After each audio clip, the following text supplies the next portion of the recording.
civil rights, but even human rights. One day right there in Alabama, little black boys and black girls will be able to join hands with little white boys and white girls as sisters and brothers. I have a dream today. And always feel that your life has ultimate significance. The only way we're going to get some of this oppression and exploitation away from us or aside from us is come together against the common enemy.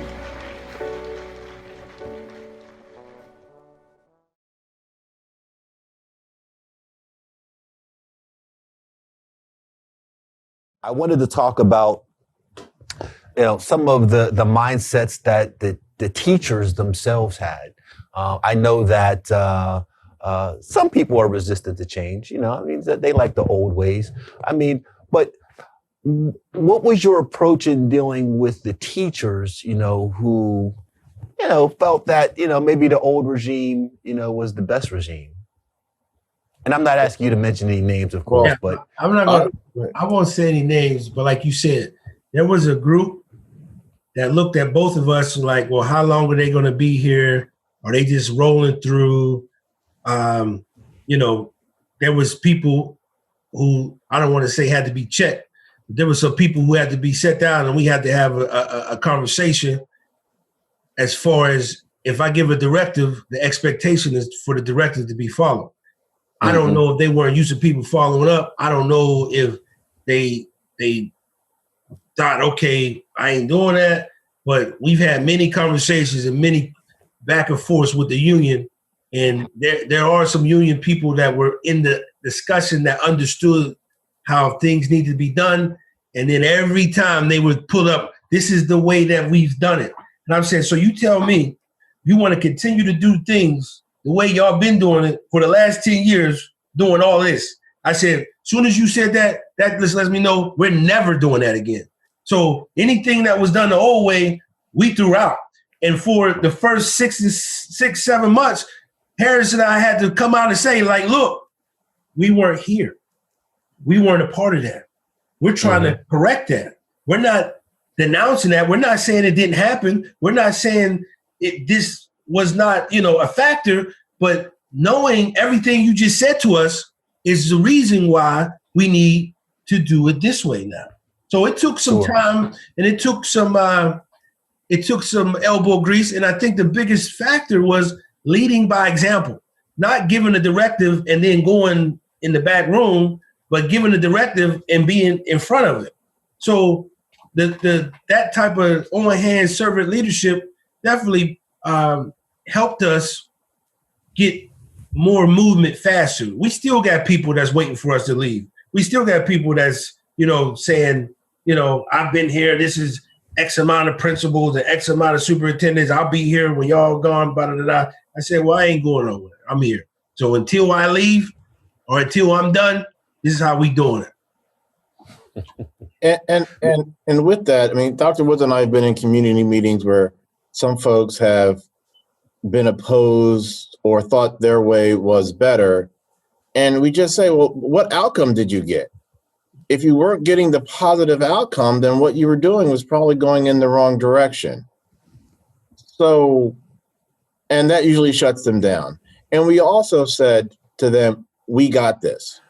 We love all the community support. We love everything, but let us do what we need to do and then hold us accountable. Like the vision that we have. This is our platform. This is what we're doing. This is what we do. And with Dr. Woods with his social media, the way he manages, the way I manage the vision, we're aligned. People used to get mad when they would talk to us separately and we would give the same answer. Right. And it was because we believe the same thing. It helps to have a group of people who are aligned in their philosophy and how they approach things. And we've been at, University of Pitt at meetings, and we're sitting on the stage together with other staff members. And I said, how did you turn it around so fast? I said, because we're all sitting here together. There's no breakdown in communication. We all want to go in the same direction. It's like taking a road trip with your family, and you fall asleep and your wife starts to drive and you end up in Kansas City, you're like, well, we were supposed to be in Topeka.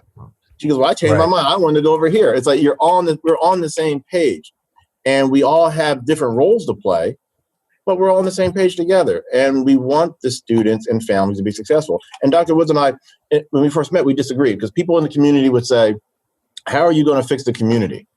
And he would say, I'm running a high school. I'm not fixing the community. And I would say, well, hold on a second. I felt if the students and families had a place to go where they felt respected and could contribute and had a good time, that would trickle into their home life, into the community. And I think it has. And he goes, okay. He goes, I could go with that.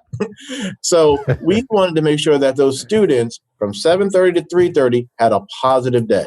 They had an oasis where they would go to, where they felt less stressed. When families would come in and talk, they felt respected. They felt valued. They had a voice. So when they go home, they're not as stressed. We all know if you have Todd, if you have a bad case and you're in court and it's just a miserable day, you're going to go home in a miserable mood. But if you have a good day, you're going to come home and celebrate and have a great time at home. So since there's no data to support this, but since we've gotten here, knock wood, I feel that the communities have had a weight lifted off them because their children and families are going into institutions or schools feeling respected and valued. And that trickles into their community. That trickles into how students learn to interact with each other. Where if you have two young men at high school, before we got here, who bump into each other because they're in a stressful environment, would fight. Now they bump into each other and they go, oh, my bad. And they move on. And that's what the kids have told me who were there. They said before it was tense. It was always on edge. And if you're in that environment all day long, what does that do to your health? What does that do to how you feel and how you're interacting with each other? These are young children, and we're training them how to respond. So under Dr. Woods, in that environment, they're learning to respond by saying, oh, excuse me, my fault, my bad, whatever, and moving on. Not putting up your fists and hitting each other, being able to talk to a staff member and not feel like you're going to be threatened. We all know what happened under the last principal, threatening students. That's totally unacceptable. So who are you going to go to if the people who are there to protect you are threatening you? You're not going to feel secure. You're not going to feel safe. You're not going to feel valued. So in putting things in place where that occurs, I think it makes the community a stronger, better place to be in. I remember I'm sorry. Go ahead, Mr. Hollis. No, please. This I remember when I first started. When we first started, I was taking a couple shots, candidates of kids being kids in the hallway, at dismissal, in the lunchroom, and one of the teachers went to the union and said, Dr. Woods is posting pictures of so-and-so and so-and-so. Last year, so-and-so and so-and-so did this. Last year, so-and-so and so-and-so did that. In 8th grade, so-and-so did that. I was like, but that's not what the picture is. The picture is that young man or woman helping out in the cafeteria. The picture is showing that young man or that young woman helping somebody with their books. And then it got to where some of the people thought that I was just being, all social media, but not realizing behind the scenes, 100% of people was being held accountable. There was expulsions. There was alternative placements. There was disciplinary hearings. There were all type of things going on. And Mr. Harris and I had to go back and forth with around the community people saying, you can't do this, you can't do that. All while this social media blitz is going on, all the positives, we was handling business. It wasn't that people was getting passes. It wasn't that people wasn't, the standard or wasn't raised. We were holding people accountable the whole time. It was just, again, I'm not going to take a picture of an expulsion here. I'm not going to take a picture of a 10-day, so-and-so. I'm not going to take a picture of a meeting with a parent where we're adjusting classes. And, but I didn't feel that I had to tell the teachers and the teachers union what I was doing, because I was doing my job. And then I was working with Mr. Harris, and then I guess the higher ups in the union talking about safety, talking about this. I think the biggest thing what popped it off is when we had the DJ in the cafeteria the one time. Right. Miss Tab, our sponsor of FBLA, she sponsors a couple other organizations. She said, we got a couple DJs that want to do the prom. I want to have them come in the cafeteria and play music and see which one the kids like. And then that's the one we're going to pick. So that was just another example of us giving the kids power, giving them a voice and saying, hey, this is for you. What do you want? And how do you want it? And then once I understood what they wanted and how they wanted, I said, okay, this is how we're going to do it. The first day I stood in front of the senior class last year, I introduced myself and I said, this is your school. And then everybody was like looking around. And I said, this is your school. You will drive how the year goes. If we're being responsible, doing appropriate things, we'll have more opportunities in, we'll have more opportunities out. I said, if this is a situation where I got to police and do all this, I'm locking it down. And the kids took that speech and they kind of looked at each other. Then like a big cheer came up, and I that was my message the whole entire time. I am here for you. I'm here to help you develop your dreams, your aspirations. The staff is here to help put those things into practice, and not only just plan A, plan B, C, and D as well. So my goal was to have every senior who walked across that stage leave us with a plan, not leave us and say, what am I doing? When I shook their hand, they had the plan. And that was just the official saying, now go get it done. Awesome. I want to talk to you guys about the police presence that we all know was a part of Woodland Hills during the preceding years. And I don't want to get too much into we all know what took place, but what was your approach relative to how you were going to use police presence during your particular administration, Mr. Harris? Well, from day one, I said I'm not anti-police, although that's what some police departments or officers thought. I said I come from a family of police officers, law enforcement, and teachers. Sure. I said, however, I when I was trained in the military police academy, I wasn't trained to patrol the hallways of a high school. And I don't think any police academy trains you to patrol the high school. You're trained on other things. And I said, I think the police have better things to do than worry about high school, 15-year-olds flicking each other in the back of the head or giving each other wedgies or whatever. I mean, I just think there's more things to do out there. And when Dr. Woods came in with his group, his philosophy was the administration will manage discipline in the hallways. What happened prior was, and a lot of schools do this, they start to criminalize juvenile behavior. And all three of us have done stuff in school that would probably, under a past administration, gotten us charges. However, guilty as charged. Right, we all did. We all got in fights and stuff and did stuff. We played pranks on each other. However, that wasn't a criminal offense. That was a juvenile, adolescent, stupid behavior thing. But there are, as Dr. Woods says, there's a code of conduct that we follow. And it could be a detention, it could be a suspension. However, you were sent to the principal's office now, not to the back of a squad car to go down to meet a magistrate. So the discipline that's doled out is appropriate for their age group. And hopefully they're teachable moments. So I met with students and I said, do you want police in your building? And they said, well, we understand the society that we live in and the threats that are on the outside. However, the threats are not on the inside. So we don't mind police in the building, but we rather go to the principal's office when we push each other than to have criminal charges filed against us, because they get over things a lot faster. And if the kids get into a fight in November, they're not going before the judge until February or March. They've already made up, they're shaking hands again, and they moved on. Yeah. So we have an officer still at school who's under the guidance of Dr. Woods, and he calls him in or her in whenever he needs to. But the discipline is doled out by the administration. The police are there as an overall safety presence for the facility. I even go step back. When Mr. Harris took over, his first day on the job, he removed there was 2 signs, police parking in the turnabout. His first day on the job, he took those signs out.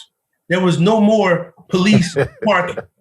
Yeah, because when you see reserved parking at front of the place, just like you have like maternity parking in front of Target, you figure, okay, there must be a lot of pregnant moms who go to Target. So I pulled up, I was like, man, they don't have a teacher of the month, but they have VIP parking for police. No, police are going to park anywhere they want anyway. So why do you have reserved spots for police in front of your building? And then the first day of school, when the media came, I said, don't park your police vehicles in front of the school. Park them in the back. You're not the priority here. It's the teachers and the students and the families, not the police. And That was kind of a problem. But the second thing Mr. Harris did is when you walked into school, you saw these police officers had these big vests on. They got this big taser on their chest. They had all this stuff like combat equipment. He made it to where we instead of having an exoskeleton, he made it to where the vest went underneath. And instead of wearing uniforms, he got them with polos with the symbol and et cetera, khakis. The police actually liked it because they were in a relaxed thing. We put the police guys on different duties just so they could be seen. We had different events where we brought the police in to be part of it. We had a student summit where the police had a station the kids go through and talk about feelings, et cetera, et cetera. And then the most important thing, I said, nobody calls the police but me. I'm the only one that could break the glass. If something's going on inside this building, y'all call me. I will come and take care of it. I don't care where I'm at. I don't care what I'm doing. Nobody calls the police. Now, if I get to the scene and I can't get it calmed down with my people, then we call the dogs in. But there was only 2 or 3 situations we had to call them in. And then there was other situations where the police may have been, say, at the scene or in the location and intervene and help break it up. But I said, okay, every time you get pulled over, you don't get a ticket. Every time you interact with a police officer, it don't count in the summary. I said, the police can help us resolve some of these matters without resulting in a police infraction. We'll handle it in a school way. And that was something that we had to work with them to get them to understand is like, we're not here to criminalize these young adults. We're not here to put them in a situation where they're going into adulthood. They got all these strikes against them. We like Mr. Harris said, we want the disciplinary incidents to be learning opportunities. And some of the learning opportunities involve discussion. Some of the learning opportunities, as he said, called resolve the detention or resolve the suspension or community service. But we wanted every disciplinary action to be a discussion, a process, and work your way through it. So now, instead of one kid having 50 infractions, they were having 20. Instead of a kid having 20, he was having 10. Instead of somebody having 10, they was having 3 or 4. And then there was some kids I didn't even know them because I never had to deal with them. So we definitely changed like you said, we dropped the disciplinary rate by 60%. How do you do that? And we still had Amazing. We still had 1,500 kids. Amazing. And it all came down to, like he said, I brought on Miss Pam White. She was a graduate of Woodland Hills. We brought her on. Mr. Chavis, Jimmy Chavis, James Chavis, he lived in the district. His kids graduated from the district. He had a background in counseling. He had a background in therapy. He was a community advocate. He's well-versed in the history and the struggles of minorities. He was an excellent addition. Then we had Mr. Graff. Mr. Graff came, he was on before us, but he meshed well with the team. And we had our social workers, we had our climate specialists. We were all hands on deck. When the Roosevelt trial came down, back to what Mr. Harris said, we reached out to all our community allies that we built, all those different church events we went to, all those different community events and summer events. Mm-hmm. We reached out to every one of them. And I was like, I need you to come into the school so that we can process this with our children so that our children don't make rash decisions and go out and loot and torment and vandalize, etc. We got to channel this in a different way. We did the marching before. We did the protest. We walked out of school. We did all that. We got to do it differently this time. And if it happens again, next time maybe that might work. It might not. But for that situation, it worked, and it was useful and resourceful because of the relationships we built with those individuals. And we had other school districts call us for help during that time. Yes, I can imagine. They were calling us saying, "How are you guys? Can you guys help us?" And I was like, "Well, I guess so. What do you need?" Because they didn't have those relationships that were established before. They tried to, just cold call people. Well, it helped that every pastor had mine and Dr. Wood's cell phone number. They would call me, "Hey, Brother Harris, what do you need?" They would call us. They still do. When we had the whole COVID, we were feeding people. I had all the pastors in the area's numbers, and they would text or call me and say, "Hey, how can we help? How can we help you?" I would say, "I'll be in touch." So having those relationships before you need them helps. And that's what we do. We have those relationships with people because that's just who we are. And we were asked, at a PIT conference, do you manage differently because of the situation? I said, no, we manage based on who we are. It just works in the situation. I'm sure there are districts where our management style wouldn't work at all. Right. But it happens to work in this one. And I can tell you, when Dr. Wood says, 60,000 referrals, that's a write-up. That's an infraction. That's when a student does something, a teacher writes something up, running the halls or fighting or whatever. Well, someone has to deal with that.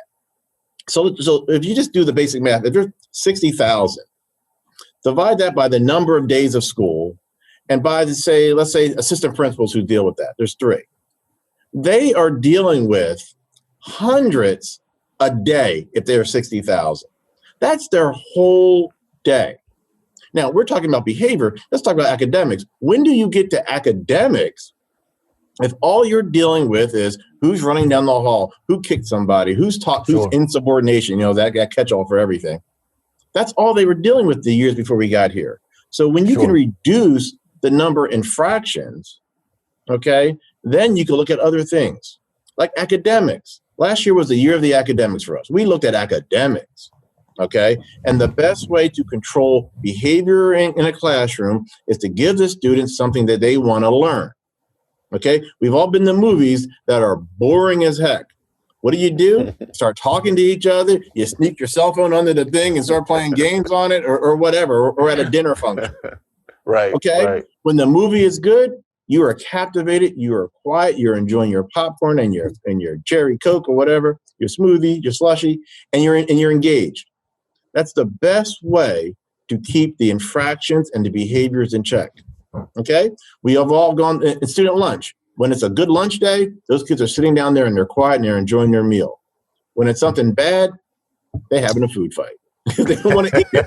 Okay? So and kids said to me when I talked to them, they know how much you value them by what you feed them and what you put in front of them and the environment you put them in. So right now, the high school is totally being renovated. The food program, totally renovated. The instruction, totally renovated. It's engaging, it's welcoming, it's inviting. You walk into some of these schools if you play sports, and if you play basketball, some of these auditoriums or gyms are amazing. They have an advantage over you right there if you come from a place that isn't like that. So putting the kids in an environment, giving them a voice, letting them know that they're respected, feeding them good food, it's a win-win. It's not just about behavior management, it's about the environment. And that's what Dr. Woods has done and we've done at the high school. I want to go back one thing real quick, Mr. Hollis. Please do. Please do. The original question was police and schools. And I'm going on the record right here and say I 100% support law enforcement because law enforcement keeps us safe, right? Mm-hmm. Law enforcement that is initiated and done properly is a good thing. The law enforcement that we had in the school, they worked with me. They understood my discipline philosophy. They followed my directives. And that's how we were able to get away from the past. I was throughout my years, I've had coaches who've been law enforcement. my one coach used to come to my house in the projects and pick me up, take me to practice, because his son and I were on a team. He would drive me home. Otherwise, I would have to walk down a big hill and up a big hill. I got the utmost respect for law enforcement. So I'm no way, shape, or form am I trying to say I'm anti-police or anti-law enforcement, because, again, that's, when done properly, it's a good thing. So I just wanted to put that on record, because I know there's a lot of things going on right now in the country. Sure. And the last thing I want to perpetuate is that we are not in support of law enforcement. I support law enforcement. I support officers who do their job and protect and serve and have the best interests of their community, the individuals they work for, and the individuals they got to come in contact with. So I want to put that I certainly do as well. Yeah. And the same, so am I. What we did with our officers, and now it's an officer, we tried to have them involved in the school activities. When we had training for teachers, include them. We had a beard growing contest. He said, hey, do the beard growing contest. Now, one of them, they had to go get a waiver from their chief to grow a beard because it wasn't part of their correct uniform. And they did it. Right. You know, right. I would tell the young officers, because they were young, they're probably about 26, 27, they were really young. I would say, tell me a story about a student next time I come back to the building. Heck, it's Pittsburgh. It's football season. You're at Woodland Hills. We're football. You can't get away from it. So you should have a story about a sport, about a student. We all talk football in the fall in Pittsburgh. That's just how it is, especially at Woodland Hills. You can't get away from it. So tell me about a student. A student should walk past you and fist bump you because you're involved, not an outsider. You're not an occupier. You're part of the Woodland Hills community. You're keeping them safe. So we're, like you said, we're not anti-police. We just want them involved in the programming so they understand what their role and the expectations are also. And we also help to bridge that gap that was existing here between the police and our young students, because they don't talk. So if our building is that venue where they could talk and get to know each other, that's great. I've seen the police officers out of uniform with their girlfriends or wives at the football games. That's great. Awesome. You know, that may not have been happening before, and I've seen, hey, what's up? I go, hey, and we just have a nice conversation. That's what it should be. Like Dr. Wood said, that's what it should be. Totally agree. You know, I heard, and this could be a rumor, but I don't want to embarrass either one of you, but I'm gonna ask it anyway. But I heard that there was a student versus faculty basketball game. Can you either confirm or deny the existence of that game? Well, I've done two. He's done one. And so when I was talking trash at school, challenging the players, and they got the girls and boys basketball team together, and I got a bunch of teachers and administrators together, and we played, and it was close. But we both couldn't walk for like a couple weeks. And this year, since we got beat at the high school level, I went down to the middle school talking trash to them. And we got beat again by a bunch of 12 and 13-year-olds. One little 13-year-old boy, and I'll say we were down 12-0 within the first 2 minutes. And they beat us too. So next year, I'm going to start talking some trash to the third grade. And we're going to beat those third graders. But those kids can run and jump, and it was one girl I think jumped over me. And a girl, awesome. She jumped right over me and got the rebound and scored, and it was bad. But people all had chest pains. We didn't. Go ahead. No, you go, please. I said we did the one at the high school last year. It was fun because, like you said, that was back to us trying to let everybody know, like, hey, we're just real people.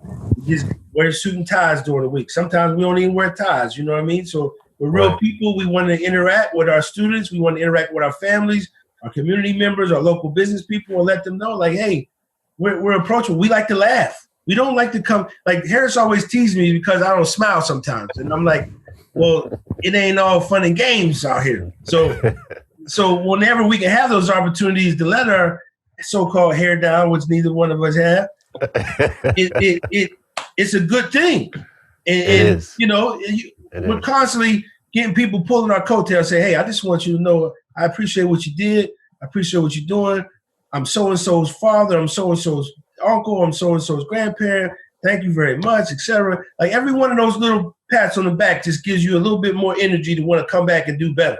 You know what I'm saying? Amen. I'm a firm believer in you can't rest off your laurels or your accolades from the previous day. Nobody cares what you did yesterday. They care about what you're doing right now and what you're gonna do tomorrow. So I'm always trying to play chess and be 2 steps ahead, because when I lose that energy and I lose that fire, then I gotta step down and let the next guy come that got that fire. But right now, that's me, and that's Mr. Harris. Again, I respect him because he gives me a lot of. I don't like to use the word a lot of slack, but he gives me a lot of freedom, and I just make sure I keep him in the loop, and he understands the purpose, the mission, and the follow through. And if I can paint those pictures for him, then he says, "It's your building, Woods. Do what you got to do." And I appreciate that. I respect that. It seems as if you guys have taken this model and you've created, this creative approach, to problems that no one else could seem to overcome over a decade.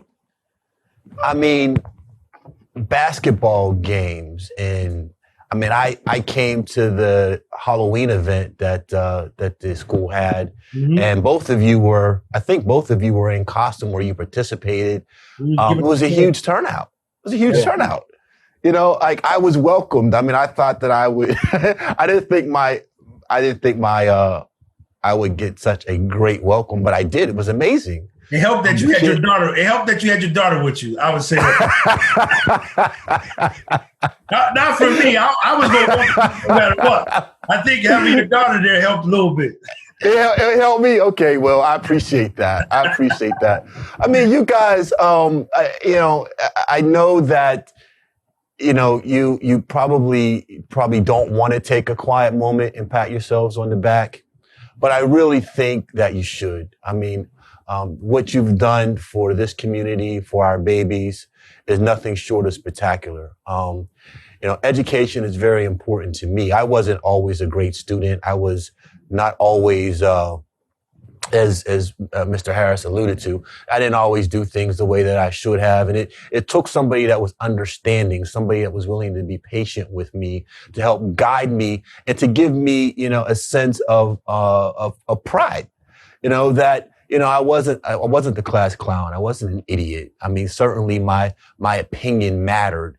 And it gave me enough that I realized that even if I was going to fail, I was going to fail trying, and that was enough for me. And it seemed as if you guys have the ear of the community and of your children and of the faculty, and you're leading these people in such a tremendous way. I can't thank you enough, and I thank you from the bottom of my heart. Even coming to this show, I'm sure that some people might say, talking to the lawyer that sued the district is not a good idea. But, the fact that you both volunteered to share your time with me, to share real thoughts. This was not a scripted interview. To share your real thoughts, to open yourselves up to criticism from, people from the community, sharing your personal experiences. It's nothing short of incredible and amazing. And from the bottom of my heart, I thank you. I thank you so very much. Well, thank you. I reached out to you also. We had lunch together. You did. And you were shocked. You're like, wow, I never thought I'd be sitting here with the Woodland Hills superintendent having lunch. I'm like, I'm hungry. You're hungry. Let's have some fun, And it was amazing. Yeah. And you were like, wow. I said, yeah, what's up? And I think you have to embrace your critics and the criticism to get better. If everyone thinks you're doing great and you're never getting better, I worked out, Dr. Woods worked out, we all train. You just don't work within your limits. You got to push yourself. Sure. And someone has to tell you what your weaknesses are. And I think as an attorney who's suing us and winning, before we got here, you're pointing out all of the things that are going wrong, legally, ethically, morally. And we got here and said, you know what? I've had parents come to my office saying, hey, Todd Hollis sent me here. I'm like, oh, geez, what happened? Because I haven't heard about it yet. They bring it to me. I said, well, you know what? Let's fix it. And we get on it and we respond. And I think in the past, that response wasn't the correct response. But what we try to do, like we said, we value the students, the families, and we treat the kids like they're our own. And what I want my daughter and son in this situation, what I want my daughter and son riding this bus, eating this food in front of this teacher, and if any time I say no, then it's not good for any student. It's simple as that.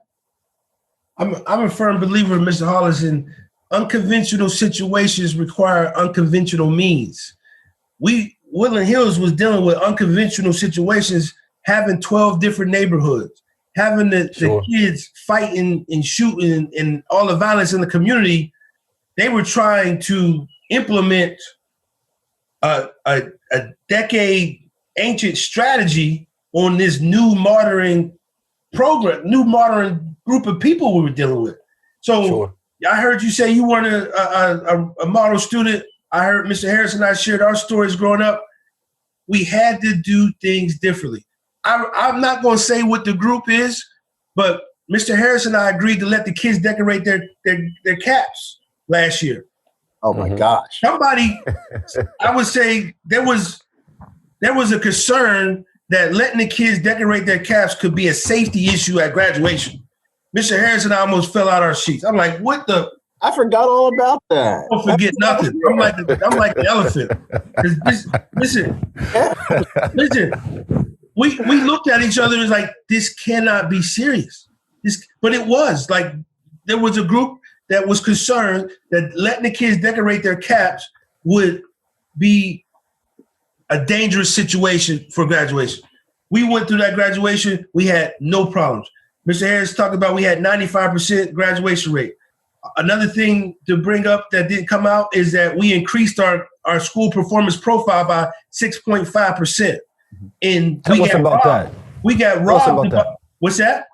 Tell us what that means for those of us who don't know what that means. All right. So school performance profile consists of your Keystone, PSSA, attendance, graduation rate, kids in advanced placements, kids going to secondary schools after graduation, and military. So every school gets that rating, and then that's how they rate the schools from the top to the bottom. Now, we're still towards the bottom. I'm not saying we made it to the top, but the things that we've done, establishing a better culture, getting kids in classes that they need, getting kids in classes that they're interested, it was a natural progression of improvement. We got robbed this year that we weren't going to be able to test because I was expecting another gain in our school performance profile. So now we got to regroup, but I definitely think the things that Mr. Harris talked about, the aesthetics of the building, new technology, new equipment, new environment, new leadership, new opportunities. Not only are kids coming back to us who were usually going to Catholic schools or private schools, we're giving tours of kids that want to be here. We're getting parents that say, I was going to go to so-and-so Catholic, but I'm coming to the high school. So all these things together, we're just improving. And I totally agree. That there was a magician, right, that had the people on the stage and they were looking at the Statue of Liberty, right? And then he dropped the curtain like the Statue of Liberty wasn't there. And then he upped the curtain and the Statue of Liberty was gone. So it made it look like he made the Statue of Liberty disappear. Meanwhile, the whole stage was on a rotating platform. So the rotation was so subtle that nobody knew they were moving.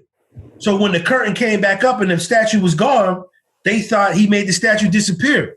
We're not making the things disappear. We're making the subtle changes so that they don't appear, if that makes sense. We're making those subtle changes and moving in the right direction to where now the violence, the fights, the kids dropping out of school are in our rear view mirror, not in our front windshield. And that's the truth right there. The data, we got data to talk about that all day. Well, you guys are now entering into graduation, right, for this past school year, correct? Mm-hmm. Yeah. And how are you dealing with that, given the complexities that COVID-19 has presented with respect to the schools being closed and not being able to have large gatherings?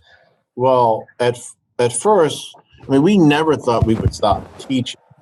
And when the state was passing out their information, we thought, we'd be back in 10 days, we'd be back in another 10 days or 14 days. And we realized pretty quickly, we're not coming back. So Dr. Woods jumped on making sure that every student had some device to continue the continuity of education.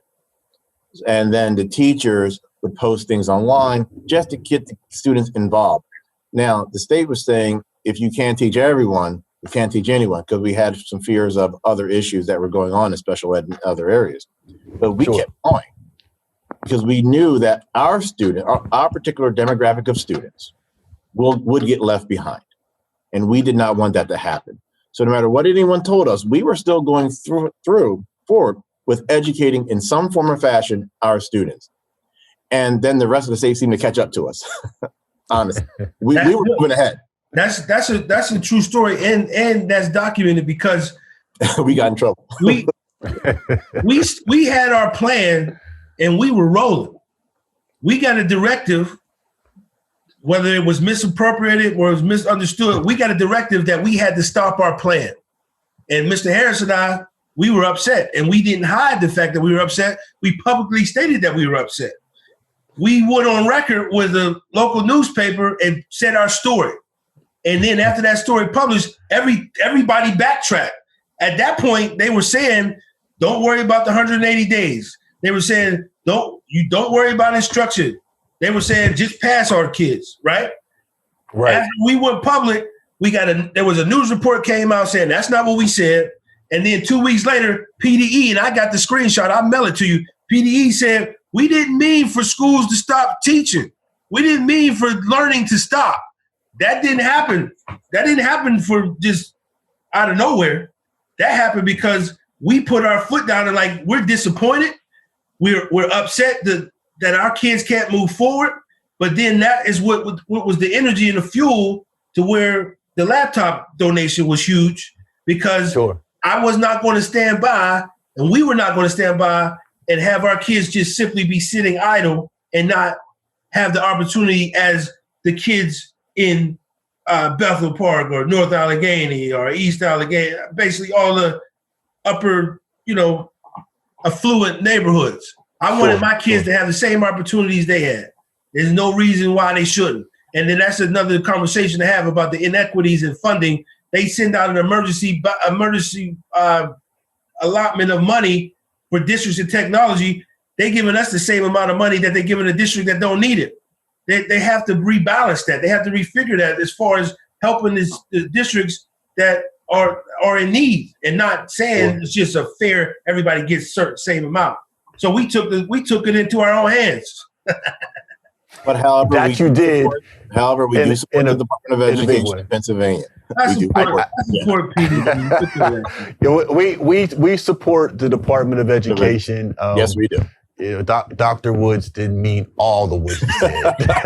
I meant everything I said.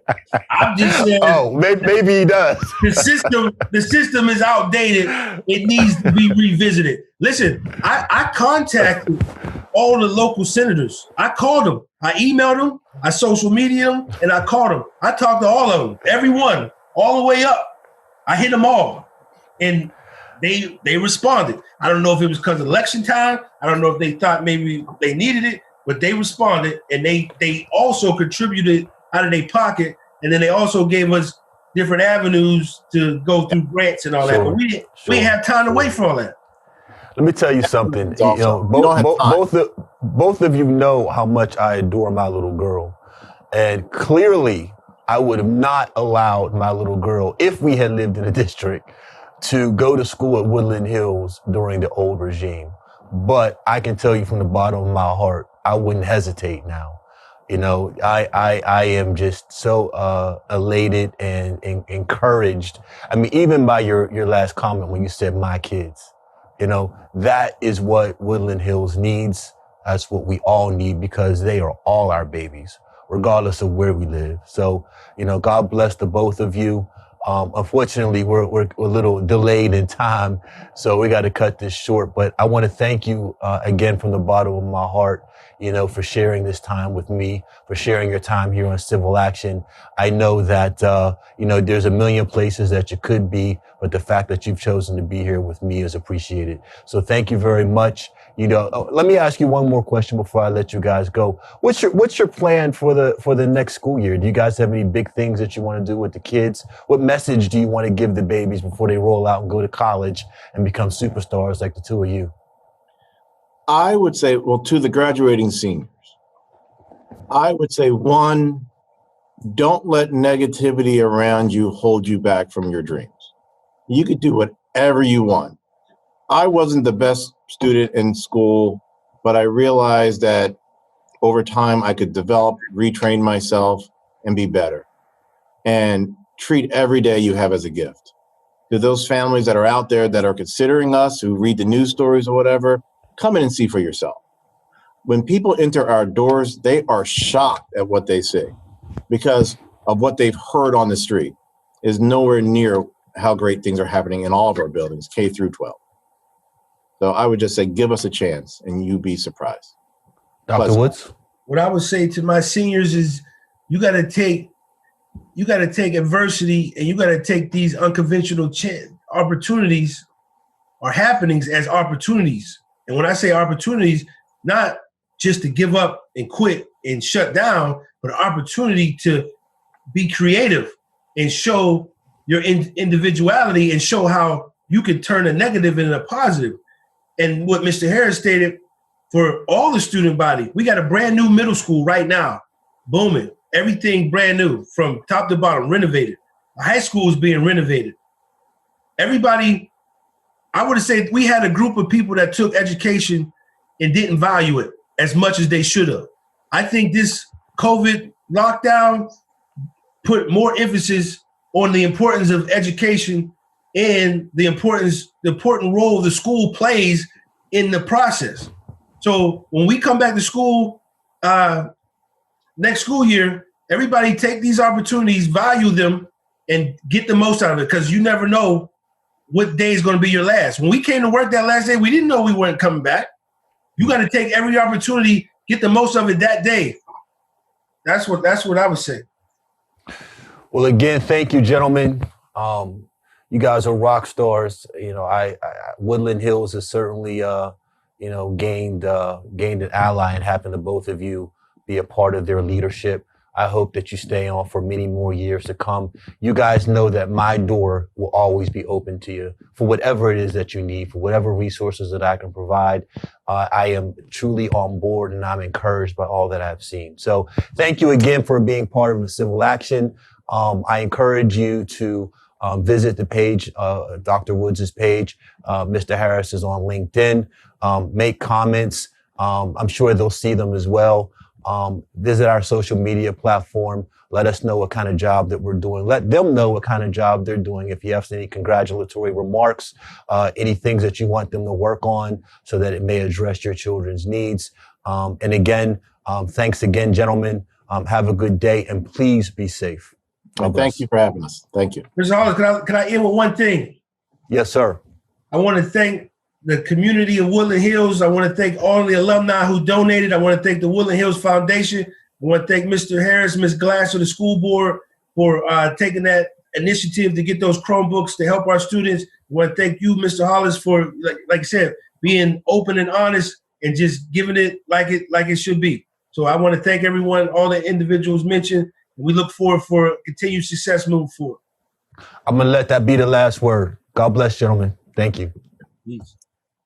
We have to go to the root. We have to go to the cause. Dealing with the condition itself is not enough. And it is because of our